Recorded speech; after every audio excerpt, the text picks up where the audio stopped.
I can't lie about it. And like I'm telling you, unfortunately, you know, I've made the mistake of trying to like act a certain way, and I thought it was the fruit of the spirit, but it wasn't, you know. And I think maybe one day it'll naturally come out there, but at the end of the day, that's it. So I don't respect it, and I will tell you. So God bless you all, man. But I hope you involved, and that's what I'm saying. I'm really, really hyped on the people who are in it, man. And that's what I'm saying. We did it, baby. We did it, baby. So Chattadonia, I love you. God bless you. I hope you have a wonderful, wonderful evening. That's all we have, man. You could go check out the links. Second, you guys know the watch list, bro. We gonna be on there, man. We gonna be there on the watch list. So that's it, man. Second, where did it go? Where's my chat? Where's my chat, bro? Where's my chat, baby? Yeah, so you go. Second link. Second link, baby. Second link, you'll get here. It might be a little late because we got lessons. I have good questions still from yesterday. But, you know, is there anything you guys want me to ask? Is that, like, you tell me, bro. You tell me, bro. If you have any questions, I'll add them to the list. I had a couple today that I wrote down. So literally, I got my weirdly formatted document. So we will see, man. We will see, bro. Is there any questions? Alex, I love you, man. I'm gonna do it for 5 minutes. But Alex, next time I'm banning you. Alex, you are not allowed to spam anymore. Why? Because you have gotten more warnings than everybody else. And, like, I don't know. You're, like, half genuine, half not genuine. So the next time's a permanent ban, bro. Just stop spamming, please. You say 1 or 2 messages, we see it, bro. We'll respond in due time. But, like, it's hurting the case, bro. Every day after, I'm trying, you guys. I still show love, man. I'm trying. But, like, I don't know, man. He seems like a good kid. He really does seem like a good kid. But at this point, I don't know, man. So I can't. I gave him a 5-minute one, but next time I'm permanently banned. I don't know. Do I have chat approval? Like, I don't, like, for real. Like, I don't know, man. I don't know, man. Just simmer down. Just simmer down. Just simmer down. On fine. Listen. I'd be down to help y'all do. I've been considering the credit spreads. Maybe I'll add that to the watch list. I think we should really talk about that because I had a nice little discussion on it today, and I'm really considering it. And I just think it all depends on the range. You know, some things might get a little crazy, but what'd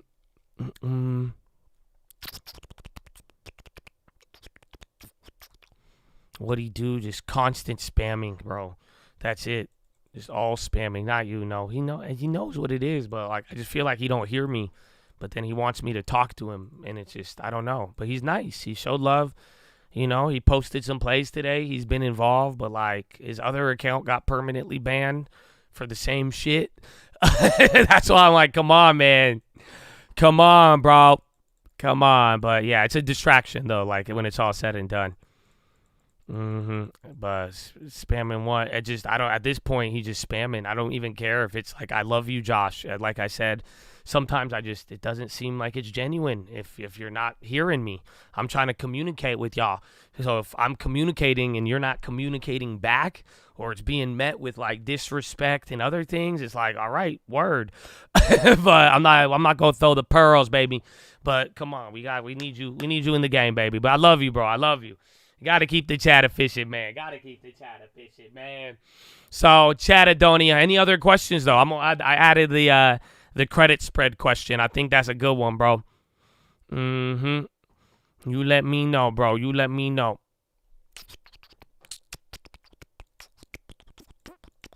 Anything? I'm waiting. I'm scanning the chat. PHILO for tonight. Who want the PHILO on the watch list? Well, PHILO, the economic. If I ever annoy you, no, I'll tell you. Like, that's what I'm saying. I hope y'all really, and you know, some people aren't going to like it. Some will. I don't care. I'll tell you how I feel, man. You know what I'm saying? Like, for real. So that's it. $4.99 ban me. All right, dude. I'm down. Thank you. I appreciate you. I mean, why not, man? Why not? I will ask and ye shall receive, bro. Hell yeah. Or heaven, yeah, if that's the case. Let's see. I don't know. I'll check your chat facts now. RFK up 1,500. GME. I mean, honestly, though, you were low-key pumping the other day, so kind of, I don't really feel that. Yeah, you hella pumping low-key, though, with no plays. So fuck yeah. Nice. And you were trying to get me a rap referral the other day. But yeah, hell, honestly, I don't feel that bad about that. So fuck yeah. He paid to get banned, but then like I said, I banned him. I listened to what he said, and then I went back, and then the chat facts wasn't that like stellar. So, you know what I'm saying? Like shit. You could ban me too. Nah, man. Ari, you need to set the boundary. You see what I'm saying? You want me to make it easy for you. You know what I'm saying? Now you gotta set the schedule and find the balance. You know what I'm saying? So some of y'all OGs out, you gotta set the battle. That's your battle to fight, my brother. That's not me. Don't put it on me.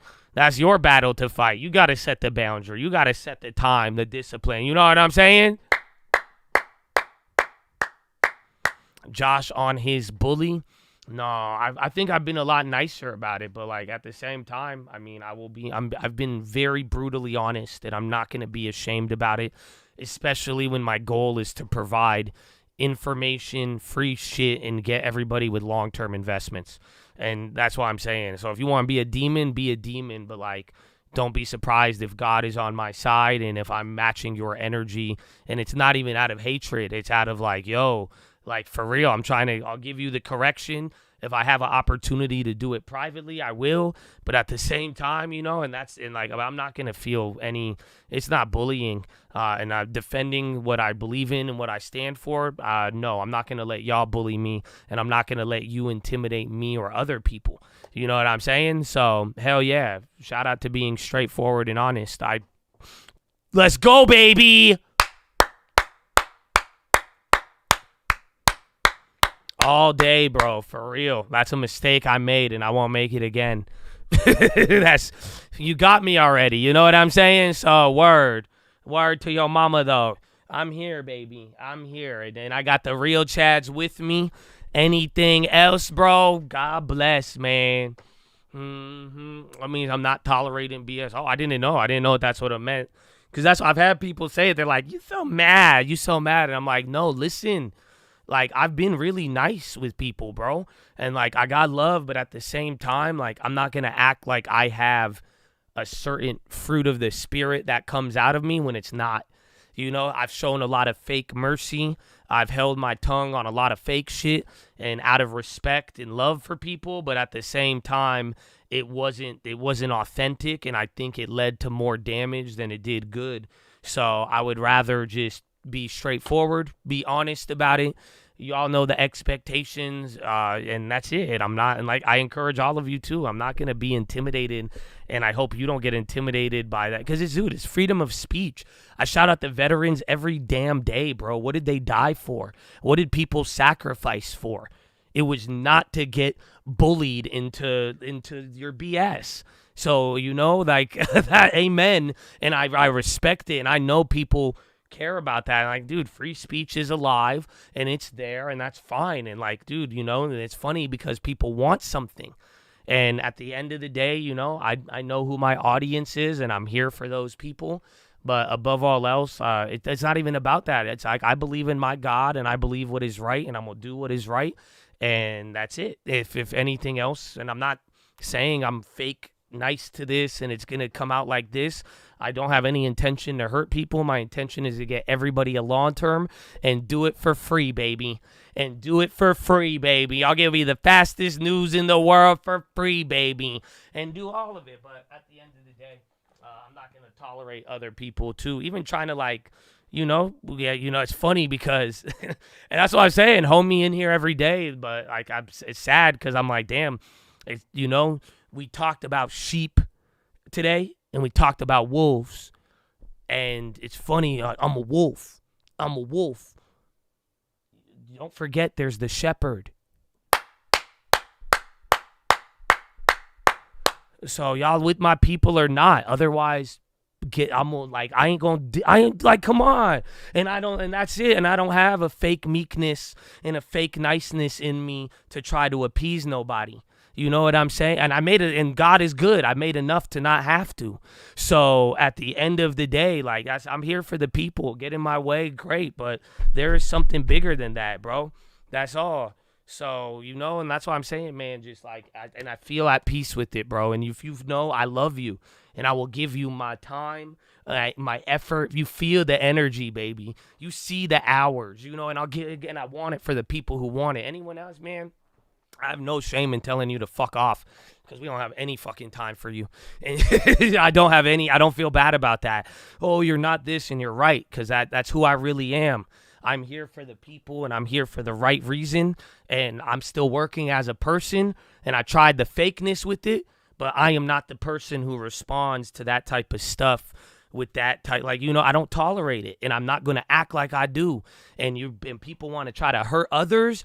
Fuck you. I'm going to call it out and get out the way. If y'all ain't contributing, you do not eat at the table. It is very simple. And if you got to talk about it, you're seeking validation. Let's be real. Why you telling me, dog? So let's go for everybody. You're with it or you're not. You're with the world or you're not. You pick one. And that's it. Do you want the long term? You take the long term. You get involved with it. Otherwise, like, you know what I'm saying? I make you scared. I'm not making you scared. That's a spirit. You know what I'm saying? So I don't know what you be doing and what you thinking good, because I know people feel peace. And this is love. And this is a freedom. Freedom. Y'all don't, it's freedom. Y'all don't, you get what I'm saying? It's freedom. It's freedom. That's why. Pick up your mat and walk. Get off of the chains, bro. Oh. That's what I'm saying. I already know it. It already got. I could tell though. It's rubbing people's spirits the wrong way. They wanted my ass on the fence. I could already tell. Y'all messed up. It's for real though. That's why I'm like, damn, that's crazy. So for real, man, we giving a full effort. 100. I'm not on the offense about anything, bro. I know what I believe, and I will put God above all else, and I will die on that hill, baby. Amen. Amen. And for everybody else, I hope you feel the same. And we here for love and for the right reason, and be free, bro. Be free. The vets we shout out died for this, and people made sacrifices for this. You don't get tricked into giving it up. You know what I'm saying? And no, I don't. So I can't. That's why I'm like, man, it's glorious. So that's why I appreciate y'all, man, for real. And if you don't appreciate it, I understand why. It makes a lot of sense why this would bother you. So let's go. Let's go, baby. But Chad, that's it, man. That's all I have for you. That's all I have for you, baby. Viva lost freedom. Viva lost freedom. All right, let me play you one more, baby. I'll play you one. I'll play you one more. Actually, let me get some country in here. But that's it, man. Y'all read the books. I already told you. Rich Man of Babylon, Proverbs, New Living Translation, Stranger's Secret, NVIDIA and Light. There you got stuff going after the bell already. That's it, man. We chilling. We chilling. Amen. Amen.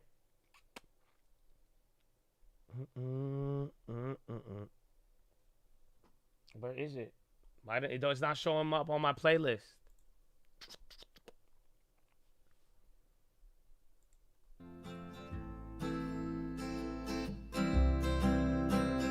Hey, Xavier. Why the people in the government pay more than the teachers? Why they always want my money? Both the liberals and preachers separate the church and state, but devil on my speakers, and they told us not to hate, but don't apply to Jesus. I don't know, no. I got a couple questions. If I said them all out loud, then you would treat me different. Whoa. I got a couple questions. Can you tell me anybody where I should direct? Why the people in the government pay more than the teachers? Why they always want my money? Both the liberals and preachers separate the church and state, but devil on my speakers, and they told us not to hate, but they don't apply to Jesus. I don't know, no.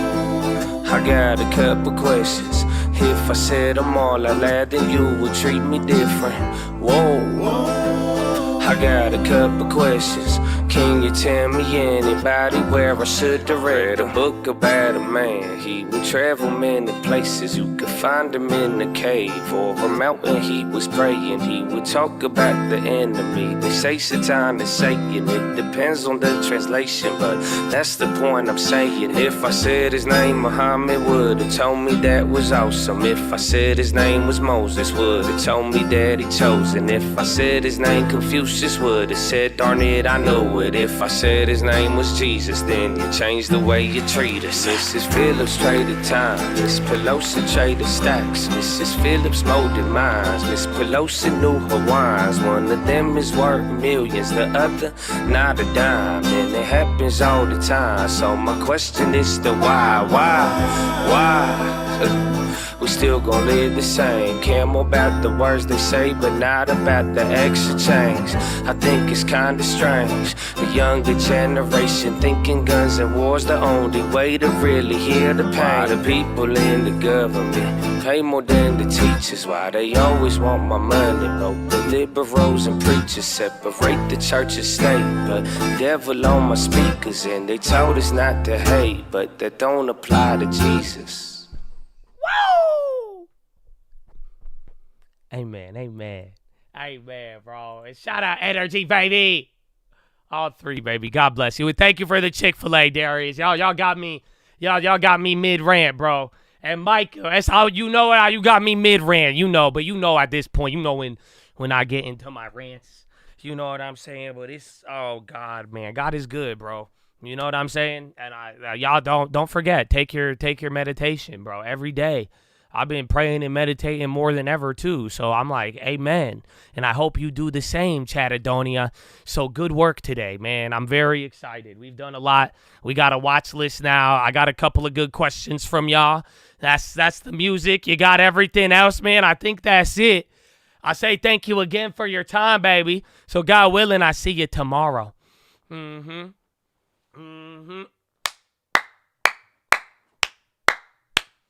But Chattadonia, God bless you. Thank you for being here. I think that is the day, man. That is the day, bro. That is the day. So God bless you. You have a wonderful day. I hope I see you guys tomorrow. And don't forget while we're here, while we keep going, while that faith, hope, and love ain't never going out of style. And why, baby? You don't fear the evil, baby, no matter where. Something bigger than all of it. Why, baby? Why? Finger to the sky, baby. To God be the glory, and through the grace of God alone. Amen. Amen. Oh.